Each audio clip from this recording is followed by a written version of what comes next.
il y a de cela 3 semaines il y a de cela 1 mois lancé nañu une procédure contre un des votes muy en l'occurrence le député Farba Ngom tey gannaaw deuxième audition bi nga xam ne amal na ko devant le parquet financier te dossier bi concerne un rapport de la CENTIF portant sur 125 milliards placé nañu ko sous mandat de dépôt une première réaction. waaw wax nga dëgg mbir mi métti na parce que man à un triple niveau ñëpp xam nañ suma diggante ak Farba du secret de polichinelle suma xarit la suma mag la suma confident la ci lu bari waxtaane ko ku ma jàppale la ci politique loolu lu wóor la boobu benn niveau la beneen niveau bi mooy en tant que militant du parti APR ba nga xam ni Farba aussi n'est pas n'importe qui ci parti boobu am ci poids d'ailleurs c'est le seul responsable boo xam ne dem na toute sa région mu gagné ko dans une posture d'opposition loolu tamit mu nekk situation te muy dal bépp militant ak responsable parti commençant par le président du parti son excellence Macky Sall beneen bi si en tant que citoyen sénégalais parce que man dama nekk citoyen di toujours di waslu suma ak suma yelleef ci réew mi mais di bëgg aussi ñu respecter samay droits ak samay devoirs mais donc boo gisee procédure bi gaawee nii ñu defee ko nii dafay am lu la naqari c'est vrai kuy def politique war a xaar ñetti mbir de ñu rey la ou bien ñu tëj la kaso loolu homme politique bu nekk damay fàttali Abdoulaye Wade daf ñu doon wax ni dafa bu muy tàggu baayam def politique bàyyi ji daf ko laaj Alaaji Mor Talla Wade daf ko ne ñeme nga kaso ragal nga dee mu ne ko dee ragaluma dee mu ne ko ragal nga kaso mu ne ragaluma kaso mu ne kon bismillah demal ci politique donc nga xam ni li ci biir mën nañ ci ñëwaat mais mën nañ jàpp ni lu ci lal lu bëri ci politique la lalu d'autant plus que prémisse bi annoncé woon na ko waxoon na ko depuis Agnam que c'est sa dernière campagne électorale ma war a bañ a ñaaw njorte rek que justice bi dana ko topp à ce niveau loolu jàpp naa ni menaces yooyu bu fekkee loolu la ñu exécuté kon li ñu doon wax ci assise de la justice dara amu ci te loolu recul lay nekk démocratique donc bu ñu jàppee ñu ne reddition des comptes xam nga ñëpp a d'accord ci reddition des comptes ay nit d'ailleurs bu nga nee Ablaye Seydou Sow défend la citadelle du Macky moi je ne défends pas la citadelle du Macky moi je me défends moi-même parce que j'ai été aux responsabilités te régime bi képp ku ci di am nga ku ci nekk ci fa nga nekk am nga responsabilité président bi du moom moo yoree dafa yor responsabilité morale bi mais ku nekk am na pàcc bu ñu la dënk te pàcc bu ñu la dënk yaa ko war a assumer donc reddition des comptes pour ñëwaat au sujet dafa war a nekk lu normal dans un pays reddition des comptes du xaalis rek c'est à tous les niveaux reddition des comptes dafa war a am et tous les jours reddition des comptes day am parce que amul benn ministère bu amul inspection IAF amul benn IGE mu ngi fi moo fi mës a nekk IGF bi nekk ministère des finances moo fi mës a nekk donc contrôle bi dafa mës a am te président Macky Sall ci contrôle boobu def ci ay jumtukaay yu nga xam ni benn président mësu koo def Cour des comptes tey pouvoir yu mu am ak doole ju mu am Macky Sall la koo jox doole ju moo renforcer ses pouvoirs renforcer son personnel renforcer sa motivation OFNAC bu ñu ko créé c'est sous Macky Sall tey gëdd bu ñu jox inspection générale d'État c'est sous Macky Sall donc ku nga xam ni def na moom ci boppam mu jël jumtukaay yooyu yëpp mu def ko kooku kon xaaroon na contrôle donc contrôle bi dafa war a am mais xam nga lu ma jaaxal ci mbirum Farba du fonctionnaire Farba n'était pas directeur général Farba musul nekk ministre Farba amul benn responsabilité d'État ñuy wax ay blanchiment sur des fonds publics ñuy wax détournement ñuy wax blanchiment d'argent te xam nga xaalisu état ci ñett la kuy ordonné mën na nekk ministre mën na nekk directeur général bi mooy ku yore mbirum engagement yi ak ki fay ñetti ñii ñëpp Farba nekku ci benn kon man bu fekkoonte ni tey ci biir état bi dañoo jël ay nit am responsabilité ba pare ñu ne Farba complice la bu boobu mën naa ko nangu mais bu fekkee ni Farba moo jiitu ci mbir mi da ngay jàpp ni am na politique bu ci lalu. mais te jàppoon naa ni la saison de la traque des biens mal acquis sous Macky Sall am na ñoo xam ne nekkuñu woon ordonnateur nekkuñu woon signataire nekkuñu woon des agents de l'État dañu leen ci jàpp dama bëgg démocratie day avancer man du ma ñëwaat ci débat yooyu man li ma ñëwaat mooy ci tey te gis nga suñu réew mi bu fekkee ni tous les jours on fait fonctionner le pays en regardant que le rétroviseur duñu mës a avancer xam nga man jàppoon naa ne Diomaye ak Sonko tey bu ñu àggee ci pouvoir du yooyu la ñu nekk c'est vrai mais nañu contrôler nañu def seen liggéey ket yu nekk ñu bañ cee def politique ñu dugal ku nga xam ni jàpp na ni am na loo def nga répondre devant tes responsabilités te nga bañ a def benn aspect politique si loolu man loolu d'accord naa ci loolu mais li ma jàppoon ni tey li ñu war a def mooy yeneen combat yu Sénégal war a taxaw approfondissement de notre démocratie opposition ak pouvoir di wax au grand jour sans mu nekk des protocoles du Cap Manuel de tout ça opposition ak pouvoir di mën a wax di dialoguer de manière démocratique et au grand jour sur l'intérêt national xam nga tey bu ñuy wax dialogue avec les syndicats ça aurait été bien que l'opposition que l'APR représente qui est la frange la plus représentative mais ñu associé ko c'est ça la démocratie non c'est un dialogue. Ce n'est pas un dialogue politique. Attendez, c'est un dialogue entre les syndicats, le gouvernement et le patronat. Vous vous trompez. Ce n'est pas un dialogue politique. Non, vous vous trompez. Dialogue politique. Parti politique dafa tudd politique mais du politique kese. Toutes les questions d'intérêt national intéressent tous les partis. Mais c'est ça la vocation d'un parti. Mais organiser beneen forme de concertation boo xam ne ce sera avec les formations politiques et sociales. Même les formations politiques bu ñuy war a waxtaan syndicats yi dañu war a toog c'est des forces vives de la nation. Donc dama bëgg wax ni ci man foofu laa doon xaar nguur gu bees gi ñu fal leen ci anam yu leer ñu jël nguur gi ci anam yu rafet ci premier jour yi président Diomaye Faye ku déglu discours yu rafet la def wax sax ci dana diisoo ak kuje gi ci lu bari ci réew mi ba tey 10 mois après amul benn diisoo bu am ci kuje gi donc mën a ñëw loo mën a li ngay mën a gis mooy d'abord Farba était ciblé en tant que personnalité politique deuxièmement di jàpp ni képp ku nga xam ni yaakaar nañ la koppar ci opposition ñu yóbbu la kaso. donc yow da nga am ay grief da nga am ay suspicion da nga am ay doute ci teg loxo bi ñu teg loxo. mais man awma ci benn xel ñaar dama jàpp ni parce que man Farba damay wax ak moom da xam naa li mu def ak li mu defut kon bu ñu ñëwee ma depuis départ premier ministre dem ba mu añam nee leen bii mooy dernière campagne électorale parce que mu ngi wër di mayee xaalis à gauche et à droite mais Sénégal est-ce que Farba rek moo fi am xaalis xëy na Farba moo am xaalis di politique. mais am na yeneen multimilliardaires yu nekk ci réew mi di doxantu pourquoi kenn interpellé wu leen. mais premier ministre est-ce que nekkul woon ci démarche politique. mais c'était en période de campagne électorale bàyyi leen di wax ni démarche politique démarche campagne électorale mooy loolu neex nga wax ci campagne électorale loolu neex nga def politique dama ni wax lu dul dëgg ci permanence ak wax lu dul dëgg ci jàkka ja c'est la même chose. ak wax lu dul dëgg ak wax lu dul dëgg assemblée nationale amoon na information ci dossier bi peut-être. mais loo am information dossier il y a le principe de la séparation des pouvoirs. Le principe de la séparation des pouvoirs moo lay may tere ak foo mënta nekk boo yoree titre raay réew mi boo nekkee premier ministre la fonction est permanente parce que bu mu nekkee añam bu ñu ko fi yónnee woon dossier projet de décret mu war a contresigner daf koy signer donc la fonction est permanente mënuñu dissocier les deux personnes. donc premier ministre boobu moom moo lëndëmal sa xel. mais nga arrivé à la conclusion que c'est politique. mais dama jàpp ni d'abord il y a eu beaucoup de choses ba pare deuxièmement gis nga procédure bi Farba mu ngi yëgee mbir mi ci presse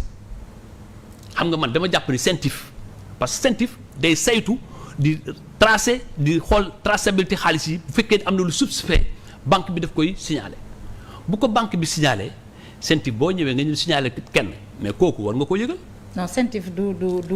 entendre. non xaalis bu fekkee dañ la non du wax entendre mais avant ngay def sa rapport xaalis bi dafa am fu ñu jaar am na xaalis bu suspect banque bi sax balaa ma ko war a jël war na laaj nga justifier xaalis boobu tey man yow may mën a boo jëloon 10 millions nga yóbbu ko sa banque boo ñëwee boo ko versé mënoo ko versé tant que justifié wuloo ci lu wóor lu tax nga jot 10 millions loolu jarul sax CENTIF. banque bi à partir de 5 millions dina demander justificatif. mais pourquoi mais aussi banque bi yenn transactions yi banque bi a l'obligation mu informer. la d'accord naa mais dama ni loolu la loolu bu paree dafay jël rapport am jox ko procureur. mais d'accord naa ci loolu dama ni la mais bu fekkente ni en amont yow gis nga xaalis bi mais ki nga xam ni moom mooy day jubili mais amul kenn koo am droit c'est un principe général de droit mënoo accuser nit sans lui donner le droit de se défendre. loolu jarul sax texte c'est un principe général de droit le principe la présomption d'innocence dafa am le droit à la défense dafa am.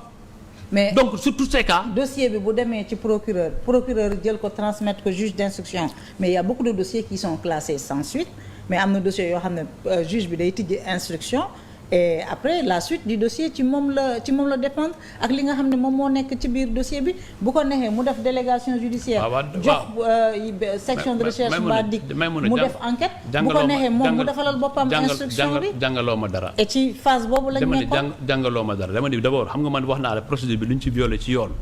ba pare deuxièmement est-ce que rafetlu nga yow ci biir ab réew ay journalistes ñooy informer citoyen que procédure mu ngi ci yow suba ñu mandat de dépôt la loolu jàpp nga ni réew mu normal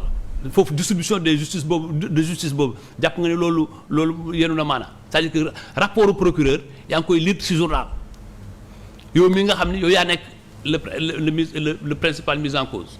foofu ne loolu vraiment moo tax dafa am élément yu bëri yu concourir à ce que politique am na ci mais man je ne suis pas du man maay joxe justice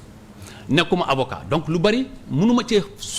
xuusagum parce que xaw ma ci lu bëri li ma ci xam mooy li may Farba di wax ak li may avocat yi di wax mais am naa rafet njort ni parce que Farba jot naa ko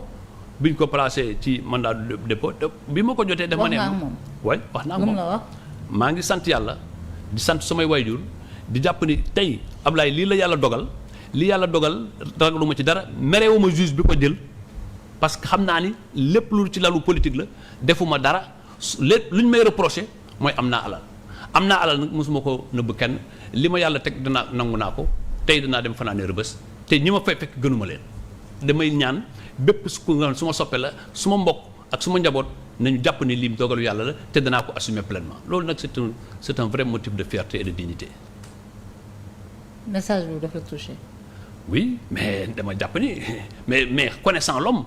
man je savais que Farba comme tout acteur politique s'était préparé à toutes les pires hypothèses parce que xamoon na ni il y a une volonté de règlement de compte avec lui. mais peut-être à partir du moment où le Premier ministre a fait cette déclaration là xëy na ci la alerté Farba mais avant cela Farba a toujours clamé urbi orbi que moom mosul gérer deniers publics. Absolument. C'est un homme d'affaires, c'est un courtier. C'est quelqu'un qui prend des commissions et qui fait du business. Absolument te loolu du moom rek kenn ci réew mi dama ne tey bu ñuy saytu nañu continuer nag ci homme d'affaires yu nekk ci réew mi yëpp yore ay milliards nañu dem ñoom ñëpp ñu saytu leen et buñ jàpp naa ni xam nga nee nañ CENTIF déposé la 43 rapports damay bëgg nag 43 rapports yëpp dañ ko rendre public ñu wax ni kan diw ak diw la ñu wax li ci nekk parce que bu fekkee jëm nañ ci Farba rek def ko noonu. pamte ko comme ni ñu ko bëgg ni ñu ko pamte mais c'est l'état de droit au Sénégal qui va s'affaisser c'est li nga xam ne suñu xeexu depuis 40 ans 60 ans taxawal état bu nga xam ne tey adduna bi yëpp ko nawoon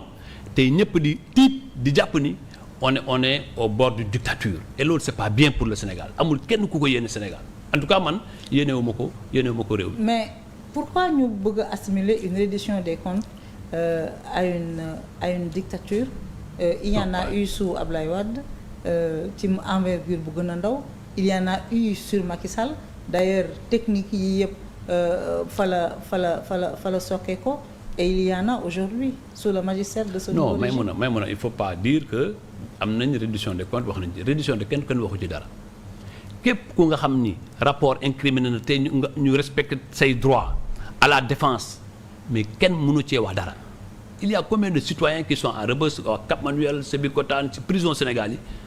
parce que am nga responsabilité boobu am na def nga ci faute te loolu tamit c'est ça la vie d'un homme d'État responsabilité dafa ànd ak assumer donc foofu il y a aucun problème man tey bu ñu commencé woon ci ay rapports yu bëri ñu nga xam ne ñu ne rapport bi génne nañ ko lii lañ la tuumal lii tontu ci lii mu leer nañ mais bu ñu fekkee ñu ne reddition des comptes dans un État nga commencé ko ci ku nga xam ni amul dara lu mu gérer ci état mais c'est un problème bu fekkente ni dañoo jàppoon ci ay nit yu nekk ci état ba pare ne moom mooy seen complice mën nañ koo gëm mais loolu yëpp nag dafa méngoo ak ay déclaration d'homme politique publiquement te kenn donné soo ko ba pare premier ministre bi dafa waxoon ni ministre de la justice su ma la waxee jàppal diw da nga koy jàpp apparemment wax na ko ni jàpp nañ Farba. alors y a pas que Farba Ngom dossier bi am na ñu bari ñu ciy tudd ñenn ñi ñu ngi bokk ci ancien régime am na beneen dossier boo xam ne ñu ngi ciy tudd le fils de l'ancien président de la République Amadou Sall et donc da ngay taxaw ci fi nga taxaw ba tey tout ça c'est de la politique. mais non man j'estime que ça man je n'ai aucun élément qui fonde que mu mën a wane diw bokk na ci diw bokk ci diw bokk ci parce que dégguma ñi nga xam ne ñoo ko war a wax ñu wax ko li may dégg mooy journal moo la tax ni nous sommes le pays en danger xam nga tey nekkee en danger bu fekkee ni lépp lu justice war a wax ballon de sonde bi presse bi la man dama jàpp ni bu fekkente ni lii fi am loolu yëpp am na mais ça veut dire que Maïmouna tu es en danger je suis en danger